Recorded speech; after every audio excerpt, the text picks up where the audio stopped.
A Western Christmas by Mrs. W. H. Corning. Part 2. One of those night parties, of which Nanny had talked so much, was to come off at Colonel Turner's, and this was the place of their destination. In accordance with the customs of society in these parts, they were to remain until the next day, and, accordingly, Black Viney rode a little in the rear, mounted upon old Poke Neck, and bearing sundry carpet bags and valises, containing the ladies' party dresses. Just at dusk, our party reached their journey's end, and dismounting one by one from the horse block in front of the house, they walked up the road, and were met in the porch by Miss Belle Turner, Nanny's particular friend. This young lady, with long curls and a very slender waist, performed the duties of hostess in a free and easy manner, ushering the gentlemen into the parlor, where a fire was blazing on the hearth, while the ladies, with their attendants, were conducted upstairs to the dressing room. Here a dozen or more were engaged in the mysteries of the toilet, braiding, twisting, and curling, while as many servants were flying about, stumbling over each other, and creating the most dire confusion in their efforts to supply the wants of their respective mistresses. The beds and chairs were covered with dresses, capes, ribbons, curling irons, flowers, combs, and brushes, and all the paraphernalia of the toilet, while the ladies themselves kept up a continual stream of conversation with each other and their attendants.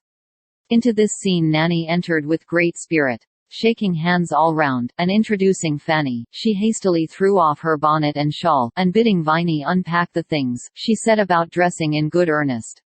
"How nice to get here so early," she said. "Now we can have a chance at the glass, and plenty of room to move about in." Fanny wondered what she called plenty of room, but had yet to learn the signification of the term when applied to the dressing room of a Western party. Thicker and faster came the arrivals, and it being necessary that each lady should undergo a thorough transformation in dress, before making her appearance downstairs, the labor and confusion necessary to bring this about can be imagined. Such hurryings to and fro, such knockings down and pickings up, such scolding and laughing, in short such a babel of sounds as filled the room for an hour or two, Fanny had never heard before. Completing her own toilet as soon as possible, she seated herself upon one of the beds, and watched the proceedings with great interest. "Yusook, bring me some more pins, directly. Oh please, Miss Ellen, mind my wreath. Jewel, how much longer are you goin' to keep the washbowl? Dar now, Miss Evelyn done get her coat all wet. Did you know Tom Walton was here? I see him in the passage. Miss Belle, that's my starch bag. There, now. Don't them slippers fit beautiful? Why don't that girl come back? Oh, Liza, just fasten up my dress. That's a dear girl. Come, girls, do hurry. We shan't be dressed tonight." How it was all brought about, Fanny could not tell, but at last the ladies were dressed, the last sash pinned, and the last curl adjusted. Dresses of thin material, cut low in the neck, with short sleeves, seemed to be the order of the night, which with wreaths, and bunches of artificial flowers in the hair, gave the ladies a handsome appearance. With Miss Belle at the head, they all descended to the parlor, and found the gentlemen strolling about, employing themselves as they could, till the night's amusements commenced, and, indeed, both ladies and gentlemen manifested such eagerness to adjourn to the play-room, that the signal was soon given, and they proceeded forthwith to a log building in the yard, formerly used as a schoolroom. Games soon commenced, and were carried on with great vigor, the young people making up in activity what was lacking in gracefulness of motion. Game after game was made out, the ladies vying with each other to see who should laugh the most, while those who were left chatted gaily together in groups, or tried their powers of fascination upon some long-limbed specimen of humanity.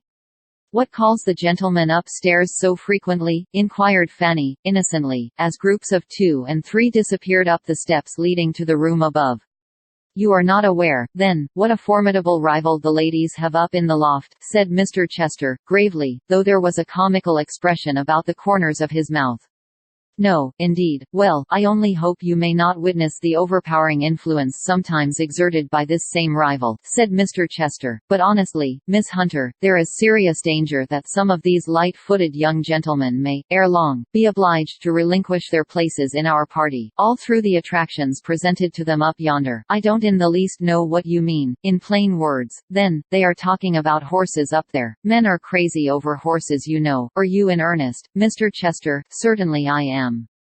It would not answer, I suppose, for ladies to intrude upon their modest retirement, or I could convince you in a moment. How can you joke about it, Mr. Chester?" "I think it is perfectly scandalous." "Well, it is bad enough," said her companion, more gravely. One living at the West becomes accustomed to such things. I never will, said Fanny. If I had known these Christmas parties countenanced such impoliteness, I would have stayed at home. A set supper, Nanny had several times expressed a hope that Mrs. Turner would provide, and she was not disappointed. The long table was bountifully spread with the substantials of this life, and though not in the style of an entertainment in Fifth Avenue, it was admirably suited to the guests who partook of it. A roasted shote graced each end of the board, a side of bacon the center, while salted beef, cut in thin slices, with pickles and cheese, constituted the side dishes. Hot coffee, corn bread and biscuit were passed to each guest, and a piece of pound cake and a little preserved fruit for dessert. There was plenty of laughter and hearty joking at the table, and the flushed faces and increased volubility of the gentlemen gave too certain evidence of the truth of Mr. Chester's assertions. The langest day maun hae an end, says the old Scotch proverb. It was with a sigh of relief that Fanny at last saw Uncle Jake lay down the tortured fiddle, and the guests with lingering steps and wishful eyes retire to seek the few hours of repose that were left of the night. Confusion worse confounded reigned for a time in the apartment appropriated to the ladies' use, and the numerous couches spread upon the floor increased the difficulty of navigation. At last, when quiet seemed restored, and Fanny was sinking into a peaceful sleep, she was aroused by her neighbors in an adjoining bed, three young ladies who declared that they were all but starved, and must have something to eat before they could go to sleep. One of the black women was dispatched to the store room for some slices of cold bacon, and sitting up in bed, with the candle before them, they made a hearty repast. "Of course, you can't eat half as much as you want at table," said one of the young ladies, apologetically. "One always wants to appear delicate-like before the gentlemen. What in goodness name, Nan, made breakfast so late?" said Dave the next morning, or rather noon, as they were returning home. "I thought one while we wasn't goin' to get any. Why, you see, they hadn't any wheat flour in the house for the biscuit," said Nanny, "and they had to send 3 miles over the prairie to Mr. John Turner's to borrow some. 20 people invited to stay overnight, and no flour in the house," said Fanny, in amazement.